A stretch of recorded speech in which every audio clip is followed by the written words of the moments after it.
ولا تلتمی وجہ کی، اپنے چہرے اور رخسار پہ تماچے نہ مارنا، ولا تنوحی، اور دور جاہلیت والے بین نہ کرنا، اپنا گریبان نہ نوچنا، اپنے پردے کا خیال رکھنا، اور یاد رکھنا کہ میرے نبی مجھے کیا دعا کیا کرتے تھے، اللہم آت الحسین صبرا و اجرا، اے اللہ میرے حسین کو صبر بھی عطا فرما، میرے حسین کو اجر بھی عطا فرما۔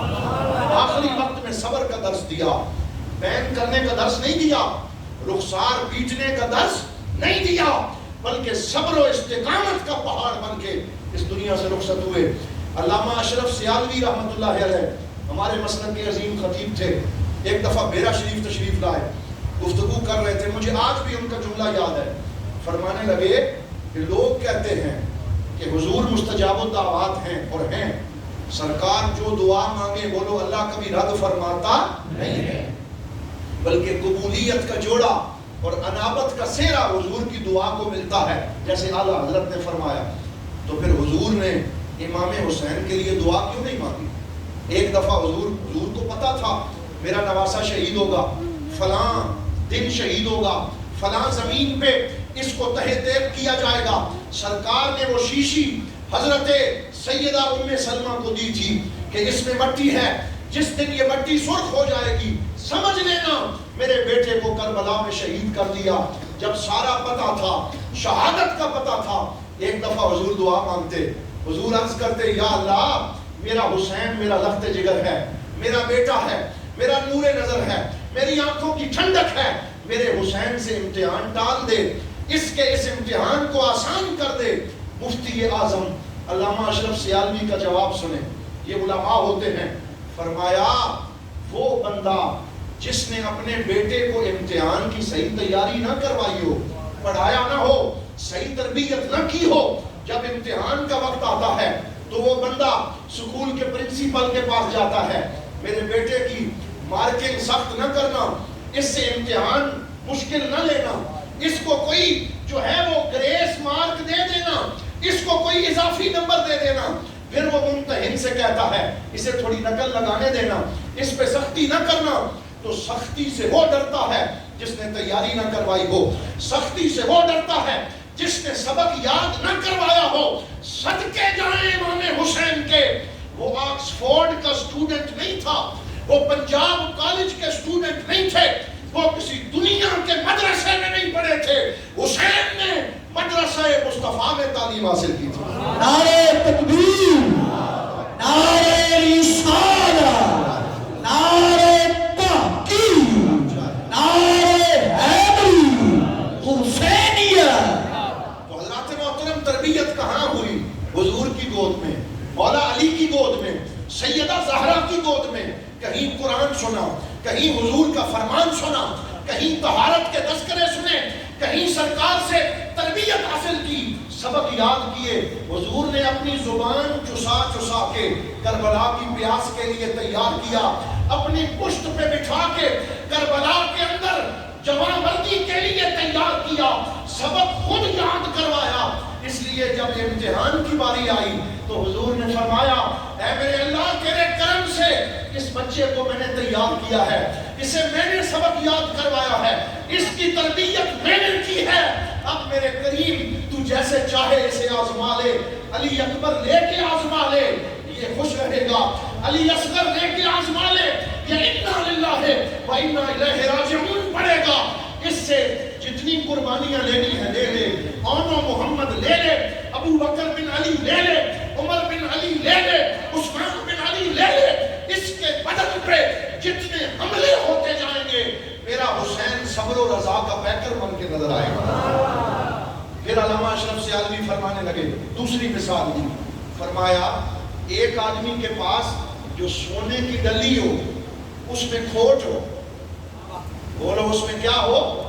کھوٹ ہو، 2 نمبر سونا ہو، تو وہ کسی جوہری کے پاس جانے سے ڈرتا ہے، وہ کہتا ہے جوہری کے پاس جاؤں گا نا وہ اس کی صحیح قیمت نہیں لگائے گا، وہ کہے گا اس کو میں نے عیار پہ ڈالا ہے، اس میں کھوٹ ہے، اس میں ملاوٹ ہے، اس لیے وہ باہر بیچتا ہے، کسی ماہر جوہری کے پاس نہیں جاتا۔ لیکن جس کا سونا اصلی ہو، کھرا ہو، خالص ہو، تیار ہو، وہ پھر ڈنکے کی چوٹ پہ شہر کے سب سے بڑے جوہری کے پاس جاتا ہے، کہتا ہے اس کو دیکھو، پرکھو، آگ میں رکھو، اس کی کھوٹ کی آزمائش کرو، لیکن اگر یہ کھرا نکلا پھر قیمت میں اپنی مرضی کی لوں گا، پھر قیمت میں اپنی مرضی کی لوں گا۔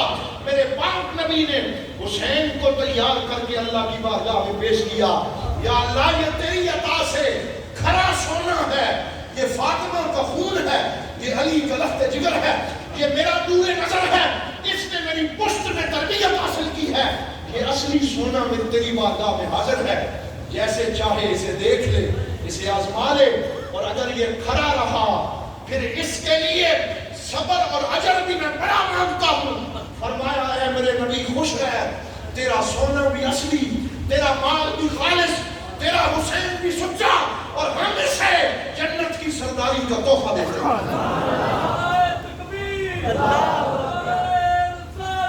یا رسول اللہ،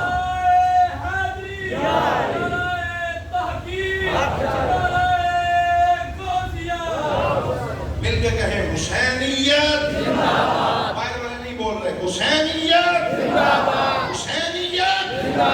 یہ جملہ یاد رکھنا، امام حسین کا نام ہمارے لیے چارجنگ ہے، امام حسین کا نام ہماری توانائی ہے، حسین ہماری قوت ہے۔ جن بدبختوں نے امام حسین کے پیغام کو بزدلی کا پیغام بنا دیا، جنہوں نے امام حسین کے نام کو صرف رونے کا استعارہ بنا دیا، جنہوں نے امام حسین کے ذکر کو لوگوں کا مورال ڈاؤن کرنے کا ذریعہ بنا دیا، انہوں نے حسین کے پیغام کو نہیں سمجھا۔ حسین کا پیغام بزدلی کا پیغام نہیں، بہادری کا پیغام ہے، موت کا پیغام نہیں، حیات کا پیغام ہے، یہ حیات جاویدانی کا پیغام ہے۔ میرے حسین کا پیغام جہالت کا پیغام نہیں، علم کا پیغام ہے، یہ قرآن کا پیغام ہے، یہ ذکر الہی کا پیغام ہے۔ اس لیے ہم نے امام حسین سے بزدلی نہیں سیکھی، بولو ہم نے حسین سے شجاعت سیکھی ہے، ہم نے بہادری سیکھی ہے۔ ہم سنیوں نے ان کے پیغام کو زندہ کرنا سیکھا ہے کہ امام حسین کا نام لے کے تو مردوں میں جان پڑ جاتی ہے۔ بات کو مختصر کرتا ہوں، پھر آپ آ گئے، یزیدیوں کے لشکر کو دیکھا، اور علامہ فرماتے ہیں کہ تاریخ دمشق میں ابن عساکر لکھتے ہیں ففاضت عیناہ، جب یزیدی لشکر کی نظر پڑی تو آنکھوں سے آنسو جاری ہو گئے۔ حضرت سیدنا عباس علمدار رضی اللہ عنہ علیہ السلام فرمایا تجزع من الموت یا اخی، اے میرے امام کیا موت یاد کر کے رونا آ گیا؟ تو امام علی مقام نے فرمایا لیس الحسین الذی من الموت یجزع، فرمایا حسین ان میں سے نہیں ہے جو موت کو یاد کر کے روئیں، حسین تو موت کی آنکھوں میں آنکھیں ڈالنے والا ہے، حسین تو شہادت کے پیغام کو سمجھنے والا ہے۔ شہادت ہے مطلوب و مقصود مومن، نہ مال غنیمت نہ کشور کشائی۔ میں نے تو شہادت کو اپنے نبی سے سیکھا ہے، حضرت امیر حمزہ سے سیکھا ہے، مولا علی سے سیکھا ہے، حضرت عمر فاروق سے سیکھا ہے، اپنے بھائی حسن سے سیکھا ہے۔ میں موت سے ڈر کے نہیں روتا، کیوں روتے ہیں، غم کیوں کرتے ہیں، آنکھیں کیوں ڈبڈبا گئی؟ فرمایا ہؤلاء سیدخلون النار بسبب قتلہم ایایا، فرمایا میں اس لیے رو رہا ہوں، یہ بدنصیب تھوڑی دیر میں اہل بیت پہ بے گناہ حملے کر کے خود جہنم میں جانے والے ہیں، جہنم کی آگ میں سڑنے والے ہیں۔ رحمت للعالمین کا نواسا اس لیے رو رہا ہے کہ کاش یہ جہنم میں نہ جاتے، یہ جنت میں جاتے۔ ارید حیاتہم ویریدون قتلی، میں ان کو زندگی کا پیغام دیتا ہوں، یہ جہنم کی طرف جاتے ہیں۔ یہ اس نبی کا نواسا ہے جس کے بارے میں سرکار دو عالم کے رب نے فرمایا وَاذْكُرُوا نِعْمَتَ اللَّهِ عَلَيْكُمْ إِذْ كُنْتُمْ أَعْدَاءً فَأَلَّفَ بَيْنَ قُلُوبِكُمْ فَأَصْبَحْتُمْ بِنِعْمَتِهِ إِخْوَانًا وَكُنْتُمْ عَلَى شَفَا حُفْرَةٍ مِّنَ النَّارِ فَأَنْقَذَكُم مِّنْهَا، وہ نبی جس نے جہنم کے گڑھے سے لوگوں کو چن چن کے جنت کی طرف بھیجا، آج ان کا نواسا بھی چاہتا ہے یزیدی جہنم میں نہ جائیں، یہ واصل نار نہ ہو۔ آپ روئے ان کے انجام کی فکر کر کے، پھر خطبہ دیا، فرمایا میں تمہارے نبی کا بیٹا ہوں، میں تمہارے نبی کا نواسا ہوں، میں وہ ہوں جس کو حضور اپنے کندھے پہ بٹھاتے تھے، میں وہ ہوں جسے سینے پہ لٹاتے تھے، میں وہ ہوں جس کی انگلی پکڑ کے چلتے تھے، میں علی کا بیٹا ہوں، میں فاطمہ کا خون ہوں، مجھے پہچانو، یہ جرم نہ کرو۔ لیکن جب وہ باز نہ آئے پھر سلسلہ قتال شروع ہوا، ایک ایک کر کے سارے حسینی جانثار کٹتے رہے، شہید ہوتے رہے۔ حضرت علی اکبر کی باری آئی، آپ نے اپنے پاک نبی صلی اللہ علیہ وسلم کی طرح آپ کی داڑھی مبارک سینے پہ چھائی ہوئی تھی، اور 18 سال کی عمر میں جو حضرت علی اکبر کو دیکھتا تھا اسے دیدار مصطفیٰ نصیب ہو جاتا تھا۔ حضور کی تصویر تھے۔ حضرت امام علی مقام سے اجازت لے کے کربلا کے میدان میں گئے، لفظ پڑھا، انا علی ابن الحسین ابن علی نحن و بیت اللہ اولا بالنبی، فرمایا میں علی بن حسین بن علی ہوں، اللہ کی عزت کی قسم ہم نبی کے زیادہ حقدار ہیں۔ سترون الیوم ستری ان ابی، فرمایا آج تم دیکھو گے میں اپنے نانا کے دین کی حفاظت کیسے کرتا ہوں۔ پھر آپ لڑے، ڈٹ کے جہاد کیا، یزیدیوں کی صفیں الٹ کے رکھ دی، انہیں واصل جہنم کیا۔ جس طرف آپ جاتے لوگ کہتے علی کا خون آ رہا ہے، حسین کا بیٹا آ رہا ہے۔ ایک دفعہ میدان جنگ کا نقشہ پلٹ کے رکھ دیا۔ حیرانگی کی بات ہے، مولانا کوثر نیازی اگرچہ کسی مسلک سے تعلق رکھتے تھے لیکن بڑی اچھی باتیں کرتے تھے۔ ایک دفعہ میں نے ان کی زبان سے سنا، فرمانے لگے دنیا میں حق و باطل میں مارکے کی جو فتح و شکست ہے اس کا معیار یہ تھا کہ جب جنگ ہوتی تو جو فوج مورچہ جیتتی وہ مارکا جیتتی، سمجھیں، جو مورچہ جیت جاتی وہ مارکا جیت جاتی۔ کہتے ہیں پوری انسانیت میں امام حسین کی یہ جنگ واحد جنگ ہے کہ مورچہ یزید نے جیتا ہے، مارکا حسین نے جیتا ہے۔ بولو مورچہ کس نے جیتا؟ یزید ظاہری طور پہ، لیکن مارکا کس نے جیتا؟ حسین نے جیتا۔ حضرت علی اکبر آپ جب داد شجاعت دینے کے بعد گرے تو آپ کے والد گرامی ان کا جوان لاشا اٹھانے کے لیے گئے۔ حضرات محترم، میں جب یہ ذکر کرتا ہوں تو پھر زبان میں سکت نہیں رہتی، پھر دل جو ہے وہ سینے سے باہر آنے لگتا ہے۔ میری اپنی زندگی کا واقعہ ہے، MH اسپتال راولپنڈی، میں اپنے ایک عزیز کے ساتھ وہاں گیا تھا، یہ 2 سال پہلے کی بات ہے۔ میرے ہوتے ہوتے ایک نوجوان 15-16 سال کے لڑکے کو لایا گیا جسے کرنٹ لگا تھا اور وہ بالکل آخری سانسیں لے رہا تھا۔ اس کی جوان بہنیں ماں اس کے ساتھ تھی، ایمرجنسی وارڈ میں اسے ڈالا گیا۔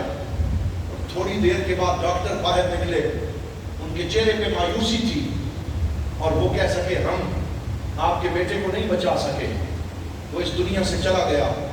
میں نے اس بہن کی جو چیخیں سنی اور اس ماں کا جو نالا سنا اور اس باپ کے جو آنسو میں نے دیکھے، جس کی جوان جمع پونجی بجلی کا کرنٹ لگنے سے اس کے ہاتھوں سے نکل گئی، اللہ کی عزت کی قسم دل دہل اٹھا کہ دیکھو ان کا جوان بیٹا چلا گیا۔ انہیں کوئی پتہ نہیں تھا وہ منہ سے کیا کہہ رہے ہیں، یا رائے ضبط نہیں تھا، چیخیں آسمان سے لگ رہی تھی۔ اس دن میں نے چشم تصور میں اپنے دل میں سوچا اس کا ایک جوان گیا، ماں نے اپنے ہوش کھو دیے۔ اے حسین تیری ہمت اور جرأت پہ سلام کہ تو اپنے 72 دے کے بھی تیرے ماتھے پہ شکن نہیں آئی، بلکہ تو ہر دفعہ کہتا ہے اللہم فاشہد، اے اللہ تو گواہ رہنا میں نے اپنی یہ قربانی پیش کر دی، میں نے تیرے نبی کے دین کو یہ خون بھی دے دیا۔ یہ حوصلہ کہاں سے آیا، یہ جرأت کہاں سے آئی، یہ استقامت کہاں سے آئی؟ کہتے ہیں علامہ ابن عساکر کہ 56 سال حضرت امام حسین کی عمر تھی جب آپ نے اپنے جوان بیٹے کے لاشے کو اٹھانا چاہا۔ آپ کی داڑھی میں کوئی بال بھی سفید نہیں تھا، سارے بال کالے تھے، زلفیں کالی تھی حضور کی طرح، بالکل خوبصورت زلفیں تھی۔ لیکن جب حضرت علی اکبر کے لاشے کو اٹھا کے خیمے تک پہنچایا، غم کا وہ پہاڑ امام حسین پہ ٹوٹا۔